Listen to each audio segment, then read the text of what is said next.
a hablar acerca del sistema urinario, la anatomía funcional y formación de orina en los riñones. Las múltiples funciones del riñón durante la homeostasis. Bueno, como sabemos, el riñón tiene muchísimas funciones. Entre las más importantes está en eliminar del cuerpo los materiales de desecho que se han ingerido. También otra función que tienen los riñones es la de controlar el volumen y la composición de los electrolitos de los líquidos corporales. Ahora, los riñones realizan sus funciones más importantes filtrando el plasma y eliminando sustancias de filtrado con una intensidad variable, dependiendo de la necesidad del cuerpo. Ahora, si vamos a hablar acerca de las funciones homeostáticas, entre ellas están las siguientes: la excreción del producto metabólico de desecho y sus sustancias químicas extrañas, regulación de los equilibrios hídrico y electrolítico, la regulación de la osmolaridad del líquido corporal y de las concentraciones de electrolitos, regulación de la presión arterial, del ácido básico y de la producción de eritrocitos, al igual que de la glucineogenia. Bueno, ahora vamos a hablar acerca de la excreción de productos metabólitos, el desecho, sustancias químicas extrañas, fármacos y metabolitos de hormonas. Estos productos son la urea, la creatinina, el ácido úrico, los productos finales del metabolismo de la hemoglobina, como son la bilirrubina, y metabolitos de varias hormonas. Ahora, en cuanto a la regulación de los equilibrios hídrico y electrolítico, para el mantenimiento de la homeostasis, la secreción de agua y de electrolitos debe ser precisa. Por ejemplo, si los ingresos superan a la excreción, la cantidad de esa sustancia en el cuerpo aumentará, y por lo contrario, si la ingestión es menor que la excreción, la cantidad de esa sustancia en el cuerpo se va a reducir. La ingestión de agua y muchos electrolitos están gobernadas sobre todo por los hábitos de bebida y de comida que tiene cada persona, y los riñones deben ajustar su secreción a su ingestión. Ahora, si hablamos acerca de la regulación de la presión arterial, bueno, los riñones contribuyen a la regulación a corto plazo de presión arterial mediante la secreción de hormonas y factores como lo son la renina. Bueno, ahora vamos a hablar acerca de la regulación del equilibrio ácido-base. Bueno, nos menciona que los riñones contribuyen a la regulación ácido-básica junto a los pulmones y a los amortiguadores del líquido corporal, mediante la excreción de acidez y la regulación de los depósitos de amortiguadores del líquido corporal. Ahora, la regulación de eritrocitos. Nos mencionan que los riñones secretan eritropoyetina, que estimula a la producción de eritrocitos en las células madres hematopoyéticas de la médula ósea. Y nos menciona que un estímulo importante para la secreción de la eritropoyetina por los riñones es la hipoxia. Y los riñones son los responsables normalmente de la mayor parte de la eritropoyetina secretada a la circulación. Ahora, si hablamos acerca de la síntesis de la glucosa, los riñones sintetizan glucosa a partir de los aminoácidos y otros precursores durante un ayuno prolongado. Y este proceso es lo que se denomina como la gluconeogénesis. Bueno, ahora vamos a hablar acerca de la organización general de los riñones y de la cavidad urinaria. Bueno, para empezar, los riñones se disponen en la pared posterior del abdomen, fuera de la cavidad peritoneal. Cada riñón de una persona adulta normal puede llegar a pesar unos 150 gramos y tiene el tamaño aproximadamente de un puño cerrado. La cara medial de cada riñón contiene una región que es lo que conocemos como el ilio, por la que pasa la arteria y las venas renales, los linfáticos, la inervación y el uréter, que este último transporta la orina desde el riñón hasta la vejiga, donde se almacena hasta que esté vacía. Bueno, el riñón está rodeado por una cápsula fibrosa y tensa que protege sus delicadas estructuras internas. Como menciona que si cortamos el riñón de arriba abajo, las dos regiones principales que pueden ver son la corteza externa y las regiones internas de la médula. ¿Y qué es la médula? Se divide en 8 a 10 masas de tejido que son conos que le conocemos como las pirámides renales. La base de cada pirámide se origina en el borde entre la corteza y la médula y termina en la papila. Ahora, cuando hablamos de la irrigación renal, bueno, la arteria renal entra en el riñón a través del ilio y después se ramifica hasta formar las arterias interlobulares, las arciformes, las interlobulares, que también las conocemos como las radiales, y las arteriolas, que acaban en los capilares glomedulares, donde se filtran grandes cantidades de líquido y solutos, bueno, a excepción de algunas proteínas plasmáticas. para comenzar la formación de la orina. Mi nombre es Giovanna López y vamos a hablar de que la nefrona es la unidad funcional del riñón. Cada humano contiene aproximadamente de 800.000 a 1.000.000 de nefronas y cada una de las cuales es capaz de formar orina. Las nefronas no tienen la capacidad de regenerar nefronas nuevas, entonces con una lesión o a lo largo de los años del envejecimiento normal, pues este nivel de nefronas va disminuyendo. Y cuando llegamos a la edad de 40 años, el número de nefronas funcionales suele reducir alrededor de un 10% cada 10 años. Entonces, cuando nosotros llegamos a los 80 años, muchas personas tienen un 40% menos de nefronas funcionando que a los 40. Cada nefrona va a contener dos partes importantes. La primera es un penacho de capilares de glomérulos y en él se filtran grandes cantidades de líquido desde la sangre. Y el otro va a ser un tubo largo en el que el líquido filtrado se convierte en orina en su camino a la pelvis del riñón. El glomérulo contiene una red de capilares que se ramifican y se anastomosan y comparado con otros capilares tienen una presión hidrostática más elevada. Los capilares glomerulares están revestidos en células epiteliales y todo el glomérulo está cubierto por una cápsula que se denomina cápsula de Bowman. El líquido filtrado desde los capilares glomerulares circula hacia la cápsula de Bowman y después a un túbulo proximal que se encuentra en la corteza del riñón. Desde el túbulo proximal, el líquido transcurre hasta el asa de Henle, que desciende hasta la médula renal. Cada asa consta de una rama ascendente y una rama descendente. Las paredes de las ramas descendentes y el asa y el segmento inferior de la rama ascendente son muy finas y de ahí se conoce el término de segmento fino del asa de Henle. Después de que la rama ascendente del asa ha vuelto a la corteza, su pared se engrosa mucho más y se le denomina segmento grueso del asa de Henle. Al final de la rama ascendente hay un segmento que tiene en su pared una placa de células epiteliales especializadas, conocidas como mácula densa. Esta mácula es importante para controlar la función de la nefrona. Más allá de la mácula densa, el líquido entra en el túbulo distal. Al túbulo distal le siguen el túbulo conector y el tubo colector cortical, que conduce al conducto colector cortical.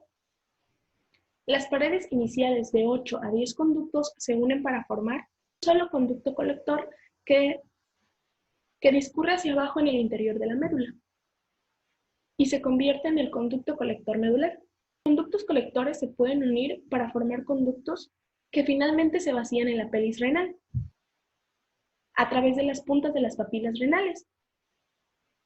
En cada riñón hay aproximadamente unos 250 conductos colectores muy grandes y cada uno recoge la orina de aproximadamente 4.000 nefronas.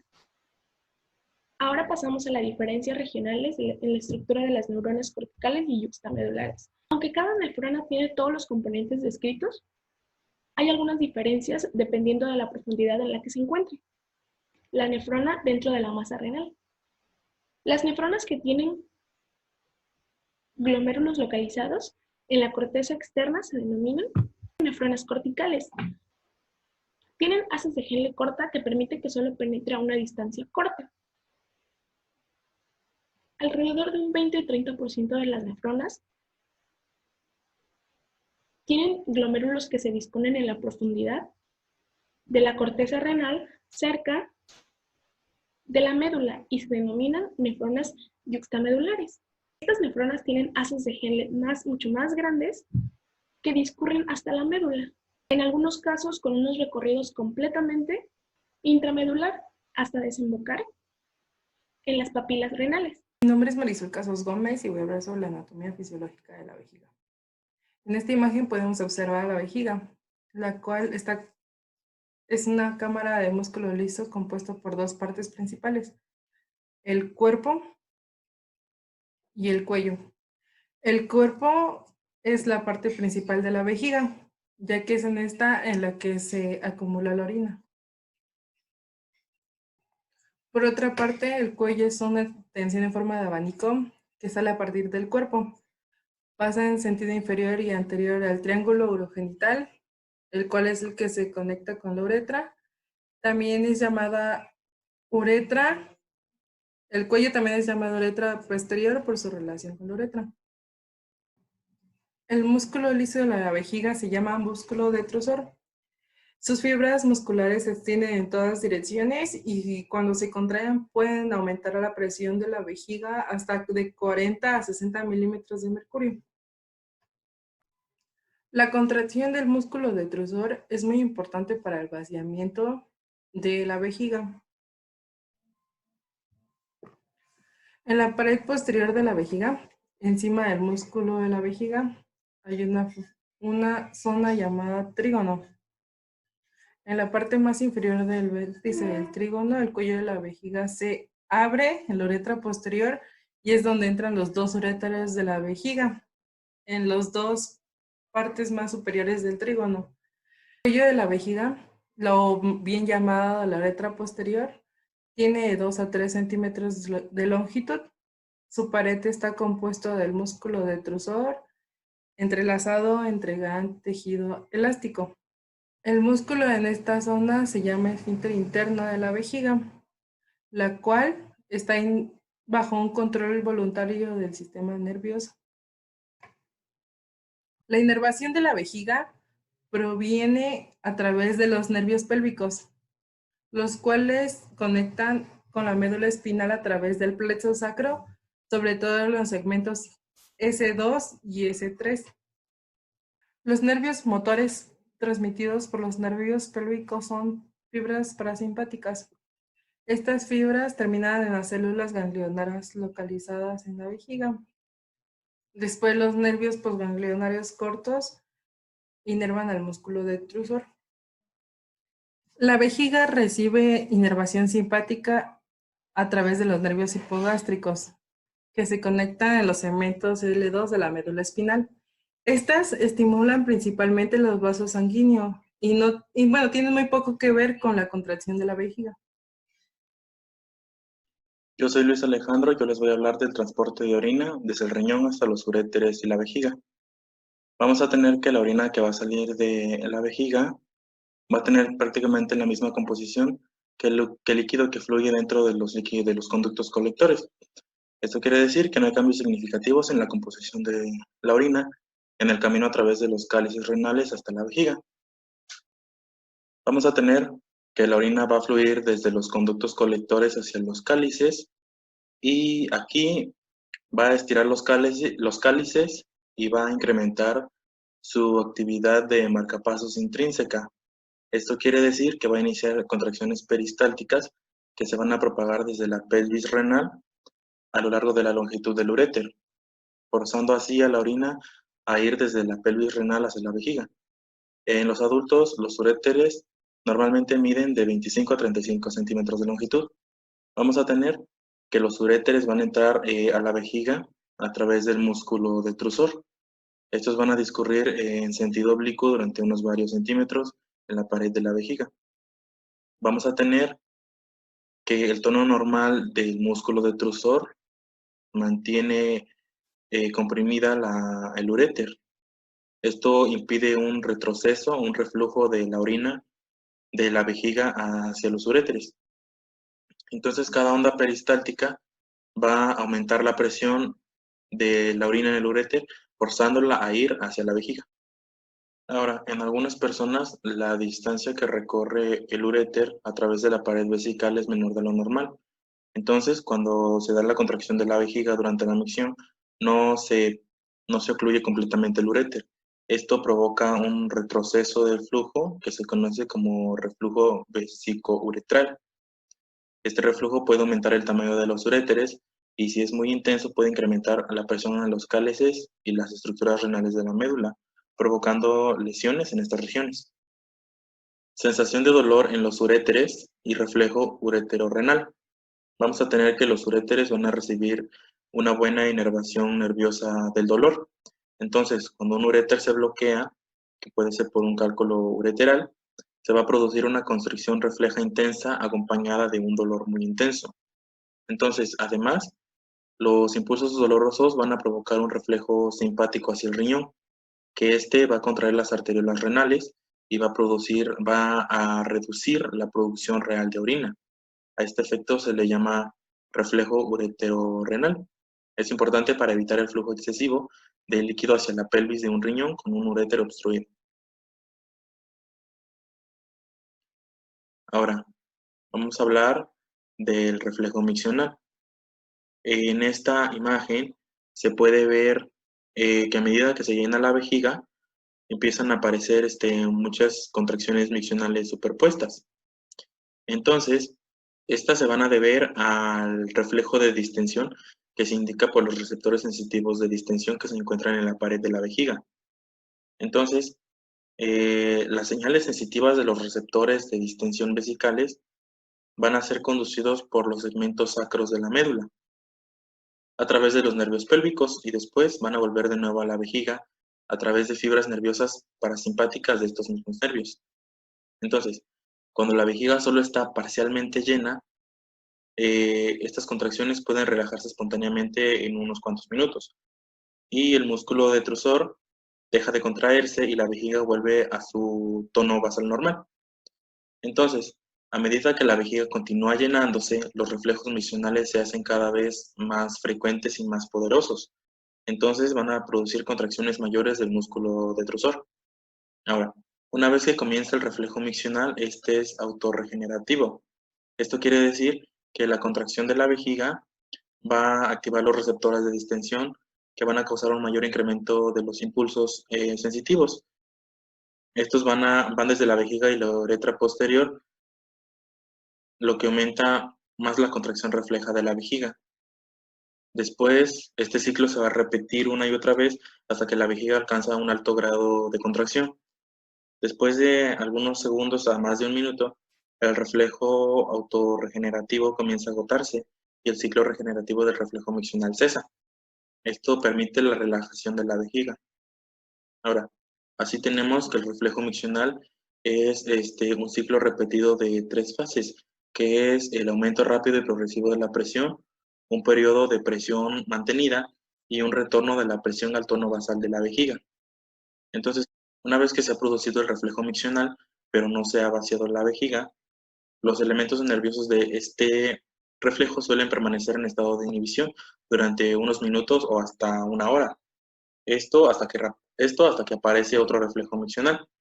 Entonces, a medida que la vejiga se llena más y más, los reflejos miccionales son más y más frecuentes. Ahora, facilitación e inhibición de la micción por el encéfalo.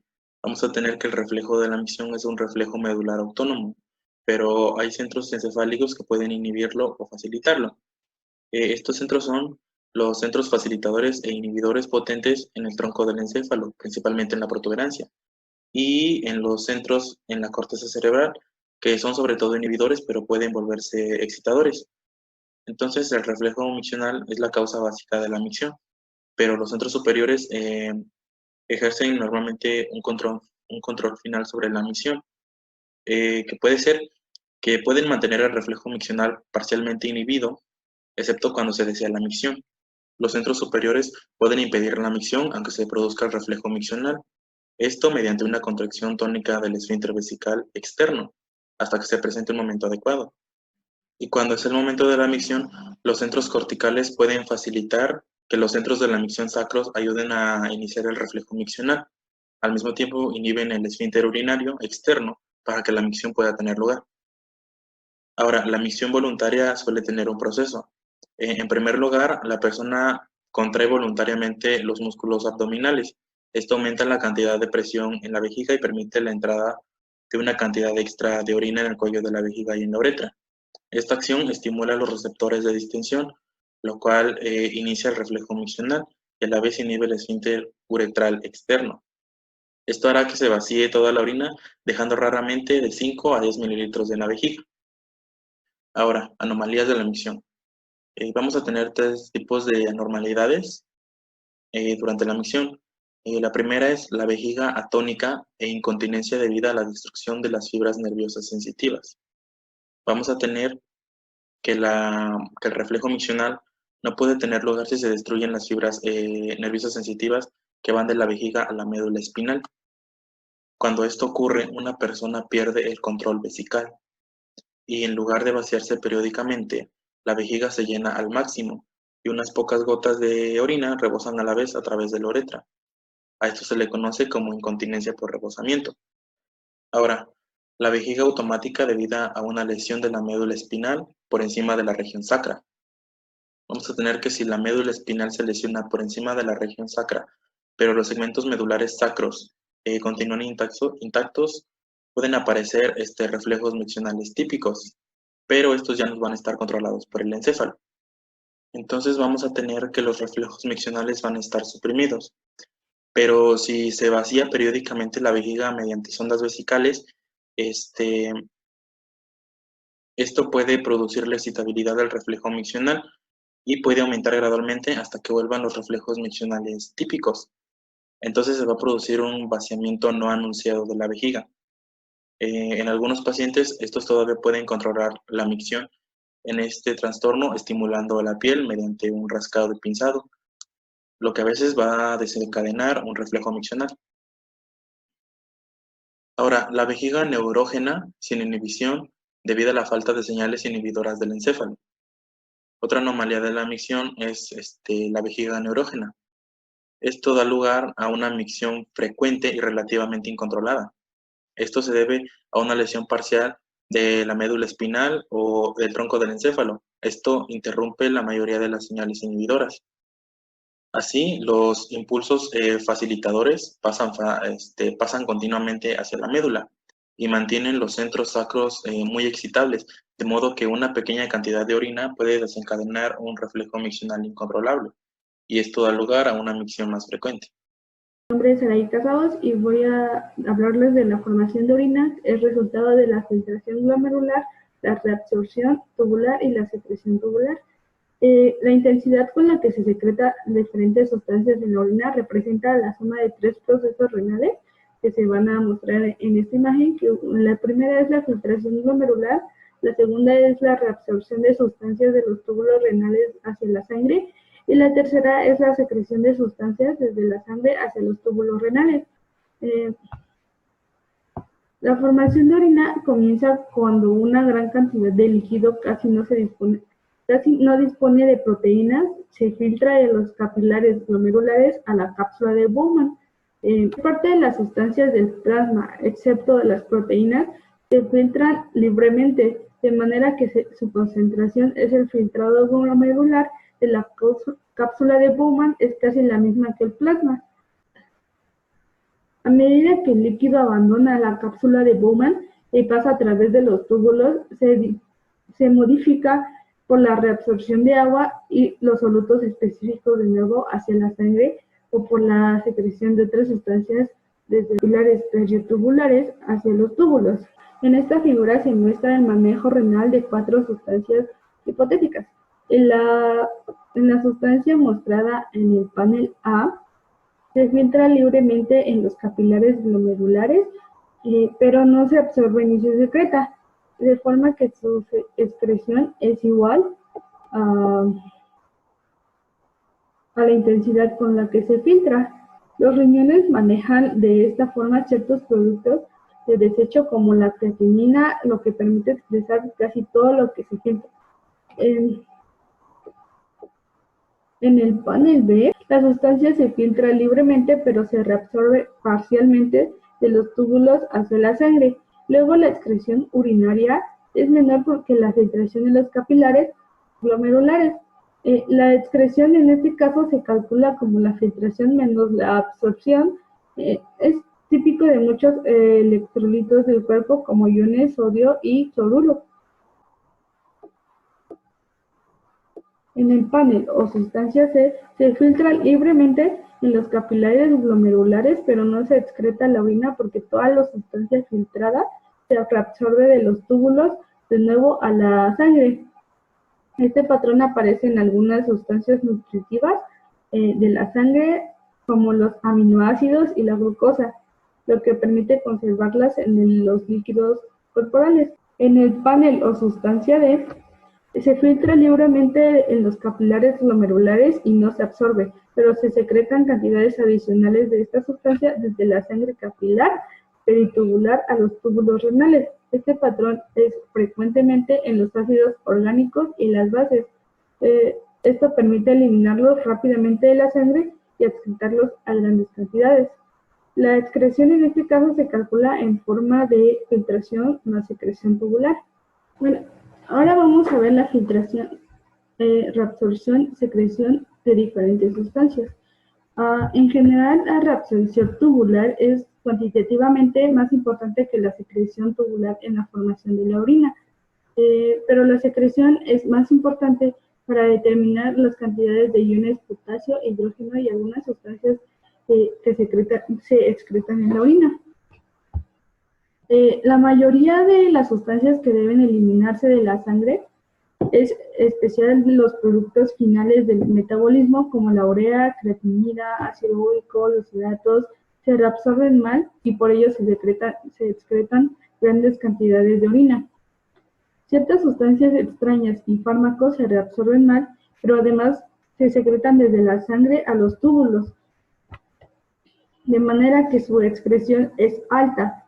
Los electrolitos como los iones cloro, sodio, bicarbonato se reabsorben mucho de manera que solo aparecen en la orina en pequeñas cantidades. Ciertas sustancias nutritivas como los aminoácidos, la glucosa, se reabsorben completamente de los túbulos y no aparecen en la orina, aunque se filtren grandes cantidades por los capilares glomerulares. Cada uno de estos procesos, el filtrado glomerular, la reabsorción y la secreción tubular, está regulado de acuerdo con las necesidades del cuerpo. Por ejemplo, cuando hay un exceso de sodio en el cuerpo, la intensidad con la que el sodio se filtra aumenta y se reabsorbe una fracción menor de sodio filtrado, lo que da lugar a una mayor excreción en la orina.